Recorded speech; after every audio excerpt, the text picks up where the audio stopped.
সুমন এই এলাকায় এবং তেজগাঁও কলেজে একটি পরিচিত নাম। ফ্যাসিবাদের বিরুদ্ধে সে সামনের সারিতে থেকে নেতৃত্ব দিয়েছে। যাকে ছাত্র দলের এই লোকগুলো হামলা করলো, আবার তাকেই যে ভিকটিম ব্লেমিং করছে, একই কাজ ছাত্রলীগ করতো। একই স্টাইলে যদি ছাত্র দল এখন যদি নির্যাতন করতে চায়, তাহলে বাংলাদেশের ছাত্র সমাজ অবশ্যই তাদেরকে প্রতিহত করবে।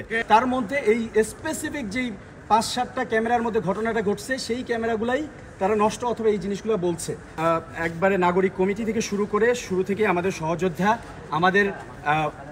আমাদের সাথে একবারে শুরু থেকেই আমাদের প্রতিটা কার্যক্রমে সে আমাদের সাথে আছে এবং তেজগাঁও কলেজে আমাদের সংগঠন সংগঠিত করছে।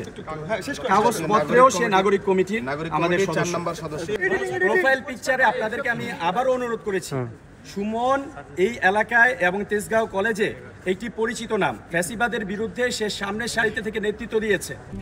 RICL TMX, যুগের পর যুগ স্থাপনা থাকে মজবুত এবং এগুলা স্পষ্ট প্রমাণ ভিডিও আপনারা যেমন যাচাই বাছাই করতে চান, আমরা সেটা আপনাদেরকে দিতে পারবো।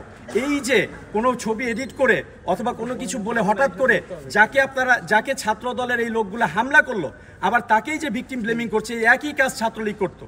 একইভাবে ছাত্র শিবির বলে জামাত শিবির বানিয়ে রাজাকার বানিয়ে আমাদের উপর নির্যাতন করা হতো এবং শহীদ আবরার ফাহাদকে বুয়েটে এইভাবে একইভাবে শিক্ষাঙ্গনে প্রতিটা শিক্ষার্থীদের উপর ছাত্রলীগ নির্যাতন করেছিল। একই স্টাইলে যদি ছাত্র দল এখন যদি নির্যাতন করতে চায়, তাহলে বাংলাদেশের ছাত্র সমাজ অবশ্যই তাদেরকে প্রতিহত করবে। আমি এখন যে কথাগুলো বলছি, এগুলো সব রেকর্ডের প্রমাণ আমার কাছে আছে। যখন আমরা বলেছি আমরা সিসিটিভি ফুটেজগুলো চাই, তারা প্রথমে বলেছে এই সিসিটিভি ফুটেজগুলো নাই, এই জায়গায় সিসিটিভি নাই। এরপরে আমি নিজে গিয়ে সেখানে দিয়ে যখন দেখেছি যে ঘটনাস্থলে ক্যামেরাগুলো আসছে, সেগুলো ভিডিও করে এনে দেখিয়েছি যেখানে তো সিসিটিভি আছে। তখন তারা বলছে সিসিটিভি আছে কিন্তু এই ফুটেজগুলো নাই, এই ক্যামেরাগুলো নষ্ট। এরপরে আমরা যখন রুমে গিয়ে দেখেছি যে 90টা ক্যামেরা, তার মধ্যে এই স্পেসিফিক যেই 5-7টা ক্যামেরার মধ্যে ঘটনাটা ঘটছে, সেই ক্যামেরাগুলাই তারা নষ্ট অথবা এই জিনিসগুলো বলছে।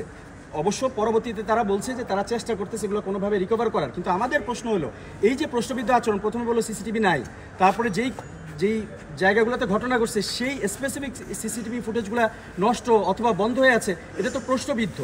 এরপরে যেটা হয়েছে, আমরা কিছু ফুটেজ পাইছি যেটা সরাসরি ওই জায়গার না, কিন্তু এই যে রোড দিয়ে ঢুকতেছে, সুমনকে যে টেনে নিয়ে যাচ্ছে, তাকে যে প্রিন্সিপালের রুম থেকে সরাসরি প্রিন্সিপালের রুম থেকে যে তাকে কাঁধে হাত দিয়ে ওই ছাত্রলীগের স্টাইলে ভাই চল তোর সাথে কথা বলি, ওইভাবে করে যে বের করে নিয়ে যাচ্ছে, এই ফুটেজ আমরা পেয়েছি।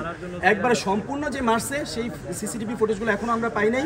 কিন্তু আমরা প্রিন্সিপাল ম্যাম এবং প্রশাসনকে আমরা বলেছি যে এটা কখনোই হতে পারে না যে 90টা ক্যামেরা আছে, স্পেসিফিক এই 7টা ক্যামেরা নষ্ট হয়ে যাবে, এটা হতে পারে না, এটা একটা ষড়যন্ত্র এবং আমরা অবশ্যই এটার শেষ দেখে ছাড়ব।